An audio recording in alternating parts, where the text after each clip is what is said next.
Halo teman-teman semua, pada kali ini kita akan membahas topik yang sangat menarik, yaitu tentang ASD atau Autism Spectrum Disorder. Tahukah teman-teman apa itu ASD?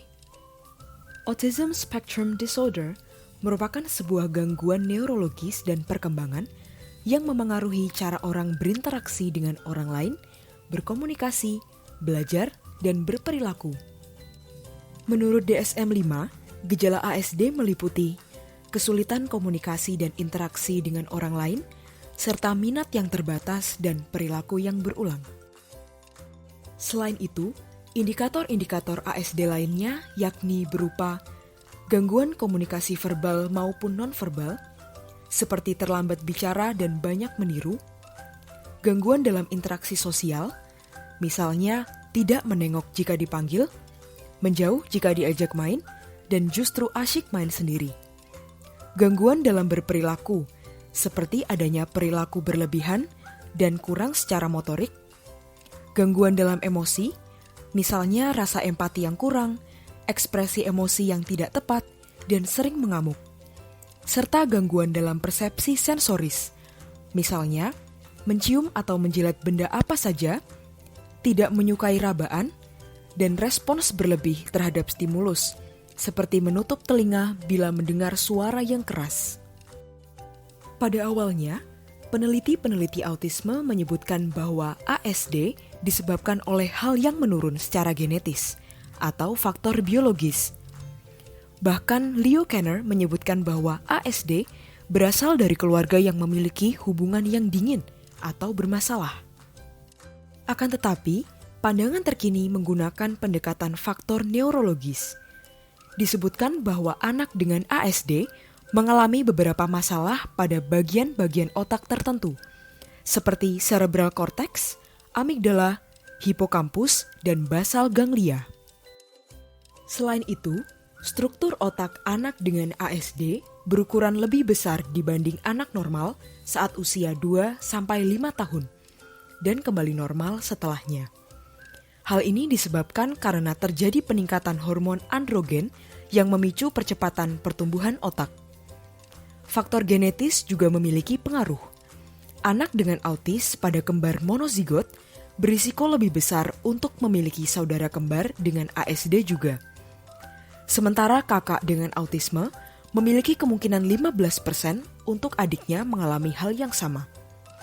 Ini dapat pula disebabkan oleh mutasi genetik di kromosom tertentu. Berdasarkan data dari Badan Pusat Statistik pada tahun 2010, terjadi peningkatan pada persentase anak dengan ASD sebesar 1,14% dari total populasi di Indonesia, sehingga jumlah keseluruhannya mencapai 2,4 juta orang dengan peningkatan 500 anak dengan ASD setiap tahunnya. Nah, setelah ini, yuk kita simak sebentar video tentang keseharian seorang anak dengan ASD bernama Sahla.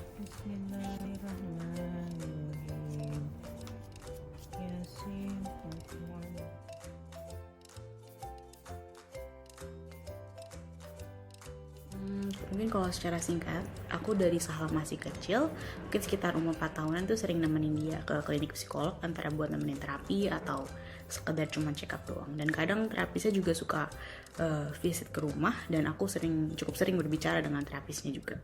Untuk suka dukanya, sukanya sih membuat aku jadi lebih terbuka dan tahu gitu mengenai hal-hal yang terkait dengan anak berkebutuhan khusus, terutama ASD, dan juga membuatku tertarik dengan bidang psikologi gitu.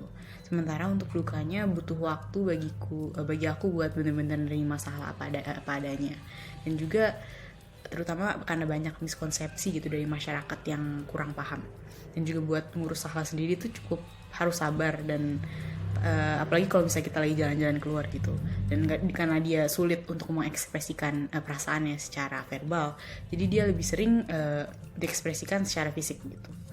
Keunikan dan kelebihan dari Sahla, kalau keunikannya mungkin dia kalender Gregorius gitu. Jadi misal kita nanya tanggal 27 Juli tahun 2022 itu tahun hari apa, atau bulan-bulan lainnya tuh biasanya pasti dia tahu, dan memorinya juga terkait tempat-tempat sangat detail. Misalnya dengan siapa ke tempat itu, kalau mungkin kita ke tempat itu udah 5 tahun yang lalu, cuman dia masih ingat secara sangat detail.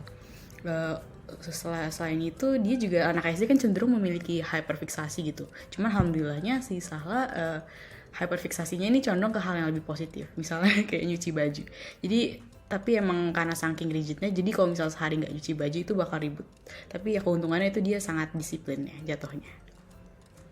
Untuk tips dan trik dalam mendampingi anak SD mungkin untuk setiap kasus berbeda ya. Cuman untuk kasus Sahla kita harus tegas, dan terutama karena kebanyakan anak SD sekali dikasih tahu satu hal bakal terus-terusan kayak gitu. Dan walau kadang mereka juga suka throw tantrum bahkan di publik kalau misalnya apa yang dia mau itu nggak dikasih, kita tetap harus tegas dan sabar ya dalam menanganinya. Tapi mungkin untuk secara efektif menangani anak ASD dengan baik, mungkin terapis yang lebih profesional bakal lebih tahu soal itu. Setelah menonton video tentang keseharian Sahla dan cerita Narisa teman kita sebagai salah satu caregivernya, kita dapat belajar bahwa tidak mudah menjadi seseorang dengan kebutuhan khusus maupun sebagai caregivernya, karena hal tersebut memerlukan kesabaran dan ketelatenan yang ekstra. Kira-kira bagaimana ya seharusnya kita bersikap? Yang pertama dan terutama, kita harus selalu menyadari bahwa Tuhan menciptakan makhluknya dengan kelebihan dan kekurangan masing-masing. Maka dari itu, sudah sepatutnya kita selalu menghargai dan memperlakukan siapapun dengan baik. Jangan pernah mengucilkan sesama ya.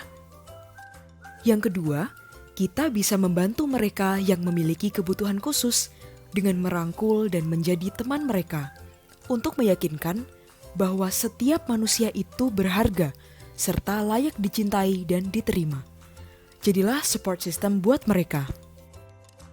Selain itu, yang tak boleh ketinggalan, kita harus bersikap sabar, berhati-hati, dan pengertian apabila berinteraksi langsung pada anak dengan ASD maupun sesama kita dengan kebutuhan khusus yang lain. Akhir kata, peran keluarga, teman, dan orang-orang terdekat menjadi sangat penting pada tumbuh kembang anak dengan kebutuhan khusus. Yuk kita menjadi kawan sekaligus support system yang baik bagi teman-teman dengan ASD dan kebutuhan khusus lainnya. Terima kasih telah menonton video kami. Semoga teman-teman bisa belajar banyak hal baru yang bermanfaat. Nantikan video-video selanjutnya ya.